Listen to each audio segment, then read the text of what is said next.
দেখেন আকাশটা দেখেন কত সুন্দর ঠান্ডা। মনে হচ্ছে আকাশের বুকে এক বুক কষ্ট জমা আছে, এরকম গম্ভীর হয়ে আছে আকাশটা। এক বুক যন্ত্রণা নিয়ে নিশ্চুপ হয়ে আছে।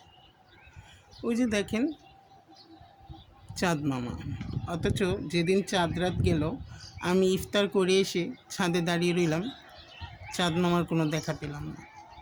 কিন্তু ঈদের দিন যখন সন্ধ্যায় বের হলাম, দেখলাম কি সুন্দরভাবে উনি জেগে আছে। আর চাঁদ রাতের দিন তার একটু দেখা পেলাম না। কেমন লাগছে আজকের বাইরের পরিবেশটা? খুব গম্ভীর, তাই না?